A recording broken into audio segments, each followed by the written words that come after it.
Trois erreurs à éviter lors de la demande de changement de statut. Salut à tous, j'espère que vous allez bien et bienvenue dans cette nouvelle vidéo. Aujourd'hui, je vais vous expliquer les trois erreurs à ne pas commettre lorsqu'on veut demander un changement de statut de salarié, plutôt d'étudiant à salarié. Premièrement, il faut toujours éviter de déposer un dossier sans être sûr que l'annonce a bien été déposée par l'entreprise auprès de Pôle emploi pendant une certaine durée. Ça, c'est très important.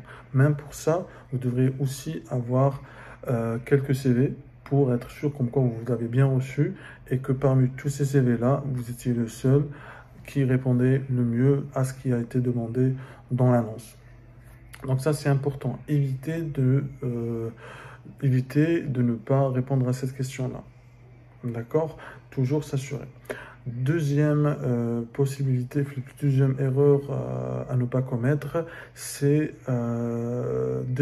signer un contrat, que ce soit CDI ou CDD, mais inférieur au SMIC, 1,5 le SMIC.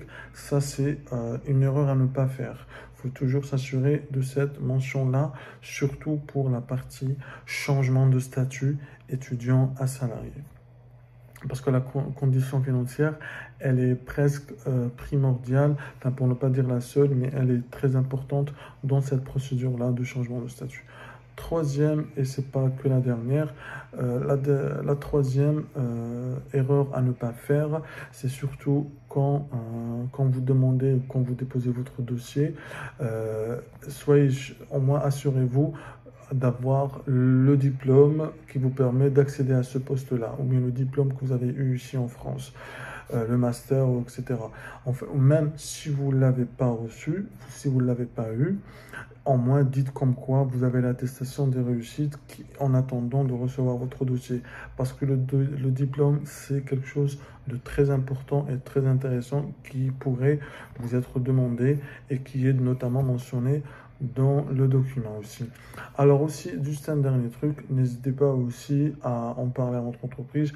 Après, vous pouvez ne pas aussi en parler, mais normalement, ils devront le savoir, les entreprises qui recrutent les personnes étrangères en France pour leur faire un changement de statut. En fait, il y a des taxes à payer par l'entreprise. Ça dépend de chaque entreprise, surtout ça dépend de quelle ville, etc. et tout. Enfin, ce que je veux dire par là, pour résumer, c'est que c'est pas la même taxe qui est payée par tout le monde parce qu'il y a plusieurs variables.